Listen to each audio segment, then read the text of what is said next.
ரகசிய உண்மைகள் சேனலை பார்த்து கொண்டிருக்கும் உங்கள் அனைவருக்கும் சுமதி ஸ்ரீயின் அன்பு வணக்கம்.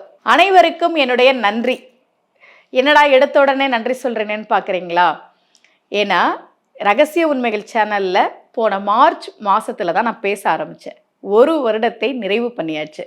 இந்த 1 வருட காலமாக ஒவ்வொரு நாளும் நான் உங்களுக்கு ஒரு கோவில் பற்றி சொல்லியிருக்கேன், பதிகங்கள் பாசுரங்கள் பற்றி சொல்லியிருக்கேன், இந்த கோவிலுக்கு போனால் இந்த பிரச்சனை தீரும்னு சொல்லியிருக்கேன். அதை பார்த்து அந்த கோவிலுக்கு போனவங்க, இந்த வீடியோவை ஷேர் பண்ணவங்க, முக்கியமாக விஷ்ணுபதி புண்ணியகால வழிபாடு அந்த வீடியோ தமிழ்நாட்டில் இருக்கிற நிறைய ஆன்மீக வாட்ஸ்அப் குரூப்பில் ஷேர் ஆச்சு. இதுக்கு முன்னாடி இந்த வழிபாடு பற்றி எங்களுக்கு தெரியாது, நாங்கள் எங்கள் குடும்பத்தில் எல்லாரும் சேர்ந்து அந்த வழிபாடு பண்ணோம் அப்படின்னு என்னோட ஆஃபீஸ்க்கு நிறைய மெசேஜ் பண்ணியிருந்தாங்க. நான் ஏதாவது கோவில் பற்றி சொல்லும்போது இந்த கோவிலுக்கு நான் என் அண்ணன், தம்பி, அக்கா, தங்கச்சி எல்லாரையும் கூட்டிகிட்டு வேன் எடுத்துகிட்டு போனோம் அப்படின்னு என்னோடய ஆஃபீஸ்க்கு மெசேஜ் பண்ணவங்களாம் இருக்கிறாங்க. இப்படி நிறைய பேரை நான் இந்த 1 வருட காலத்தில் கோவில்களுக்கு போக வச்சேன், பதிகம் சொல்ல வச்சேன், பாசுரம் சொல்ல வச்சேன் அப்படின்றதுல எனக்கு ஒரு சின்ன சந்தோஷம்.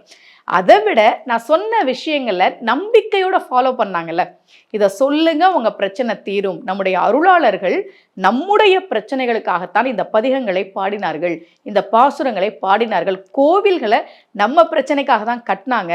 அதனால நம்பிக்கையோட போங்க. நான் சொன்னதை நம்பி எத்தனை பேர் அந்த கோவிலுக்கு போய் வழிபாடு பண்ணாங்க. அதனால எனக்கு ஒரு சந்தோஷம். ஏறக்குறைய 1 வருட காலம் ரகசிய உண்மைகள் சேனல் மூலமாக நம்ம நிறைய பேருக்கு கோவில் பரிகாரங்களை சொல்லியிருக்கோம். நிறைய மக்கள் அதன் மூலமாக பலனடைந்திருக்கிறார்கள் அப்படின்னு. இப்போ 40 வயசு வரைக்கும் கல்யாணம் ஆகாதவங்க என்கிட்ட ஜாதகம் பார்க்க வந்திருக்கிறாங்க. நான் அவங்களுக்கு பரிகாரங்கள் சொல்லி அவங்களுக்கு திருமணம் நடந்திருக்கு. இது மாதிரி நிறைய பேர் சொல்ல முடியும்.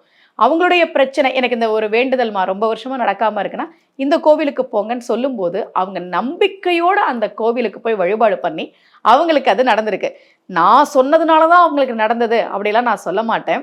நம்பிக்கையோடு அவங்க அந்த வழிபாட்டை செஞ்சாங்க இல்லையா, அதுதான் அவங்களுக்கு அதை நடத்தி கொடுத்தது. அப்போ இந்த 1 வருட காலமாக என்னோட பதிவுகளுக்கு லைக் போட்டவங்க, கமெண்ட் பண்ணவங்க, பாராட்டுனவங்க, நான் சொன்னதை நம்பி கோவில்களுக்கு போனவங்க, ஷேர் பண்ணவங்க எல்லாருக்கும் என்னுடைய நன்றி.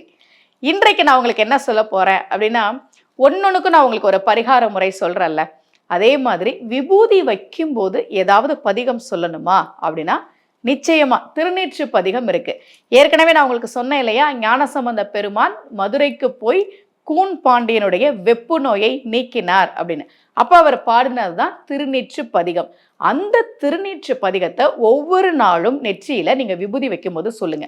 மந்திரம் ஆவது நீரு, வானவர் மேலது நீரு, சுந்தரம் ஆவது நீரு, துதிக்கப்படுவது நீரு, தந்திரம் ஆவது நீரு, சமயத்தில் உள்ளது நீரு, செந்துவர் வாயுமை பங்கன் திரு ஆலவாயன் திருநீரே என்று திருநீற்று பதிகம் சொல்லி நெற்றியில் விபூதி வையுங்கள்.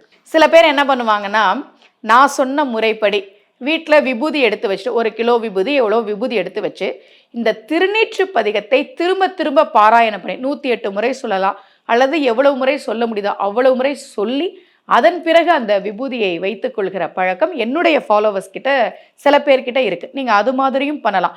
மொத்தமா விபூதி வாங்கி வச்சு ஒரு 108 முறை திருநீற்று பதிகம் சொல்லி அதை தினமும் எடுத்து நெத்தியில வச்சுக்கோங்க.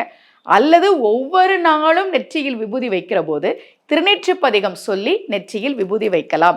இன்றைக்கு உங்களுக்கு விபூதி வைக்கும் போது என்ன பதிகம் சொல்லணும் அப்படின்றத நான் உங்களுக்கு சொல்லியிருக்கேன். ஆரம்பத்தில் நான் சொன்ன மாதிரி 1 வருட காலம் ரகசிய உண்மைகள் சேனலில் நான் உங்களோட பயணம் பண்ணியிருக்கேன். யாரெல்லாம் என்னோட வீடியோ பார்த்தீங்களோ, பாராட்டினீங்களோ, நான் சொன்ன வழிபாடுகளை நம்பி நம்பிக்கையோடு அந்த கோவிலுக்கு போய் அந்த வழிபாட்டை செய்தீர்களோ, உங்கள் அனைவருக்கும் என்னுடைய நன்றி. இதே போல ஒரு பரிகார முறையோடு மீண்டும் உங்கள் அனைவரையும் சந்திக்கிறேன். அனைவருக்கும் அன்புடன் சுமதி ஸ்ரீ.